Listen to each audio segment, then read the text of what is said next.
সময়ের স্রোত নীরবে বয়ে যায়।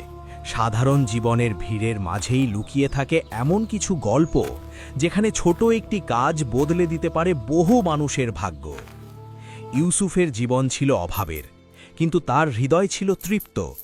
অল্প আয়ে চললেও সে জানত রিজিকের মালিক একমাত্র আল্লাহ। একদিন পথ চলতে গিয়ে সে দেখল এক ক্ষুধার্ত মানুষকে। নিজের প্রয়োজন আর অন্যের কষ্টের মাঝে দাঁড়িয়ে গেল তার হৃদয়। হাতে ছিল সামান্য কিছু মুদ্রা, কিন্তু সিদ্ধান্তটা ছিল বড়। নিজের জন্য রাখবে নাকি অন্যের কষ্ট লাঘব করবে। শেষ পর্যন্ত সে দিল, নিঃশব্দে, কোনো প্রত্যাশা ছাড়া। কারণ সত্যিকারের সদকা কখনো প্রদর্শনের জন্য নয়।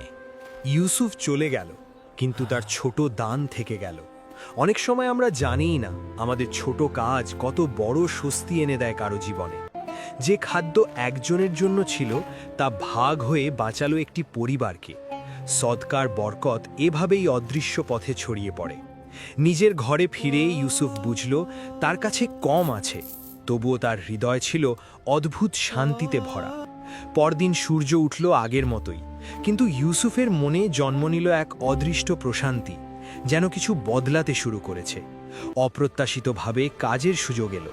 কখনো কখনো আল্লাহ মানুষের জন্য দরজা খুলে দেন এমনভাবে যা মানুষ নিজেও বুঝতে পারে না। ইউসুফ পরিশ্রম করত নীরবে। তার সততা আর ধৈর্য ধীরে ধীরে মানুষের নজরে আসতে লাগল। দিন শেষে সে পেল প্রত্যাশার চেয়ে বেশি।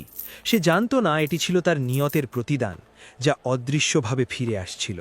পথে আরেকজনকে কষ্টে দেখে সে থামল, কারণ দয়া তার কাছে কোনো বিশেষ কাজ ছিল না, ছিল স্বভাব। রাতের নীরবতায় সে চিন্তা করত না নিজের প্রাপ্তি নিয়ে, বরং কৃতজ্ঞতা ভরিয়ে রাখত তার হৃদয়। সময় গড়াতে লাগল, মানুষ তাকে বিশ্বাস করতে শুরু করল, সম্মান আসলো, কিন্তু ইউসুফ রইল আগের মতোই বিনয়ী।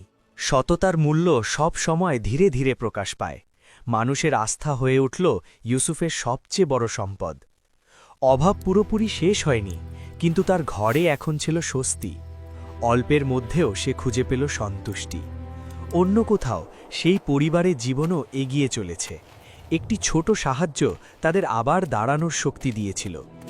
ইউসুফ জানত না সে কত মানুষের জীবনে আলো জ্বালিয়েছে। সে শুধু জানত দিতে পারা নিজেই এক নিয়ামত। নীরব রাতের আকাশের নিচে সে অনুভব করল সত্যিকারের সম্পদ অর্থ নয়, বরং অন্তরের শান্তি। তার আচরণ অন্যদেরও বদলাতে শুরু করল। ভালো কাজ কখনো এক জায়গায় থেমে থাকে না। যে দয়া সে দেখিয়েছিল তা অন্যের হৃদয়েও জন্ম নিল। এভাবেই একটি ছোট সদকা হয়ে উঠল এক ধারাবাহিক কল্যাণ। কখনো আমরা বুঝতেই পারি না আমাদের একটি কাজ কত দূর পর্যন্ত পৌঁছে যায়, কিন্তু আল্লাহ সবই দেখেন। পরীক্ষা আবার এলো, কাজ কমে গেল, কিন্তু এবার ইউসুফের মনে ভয় ছিল না, ছিল ভরসা।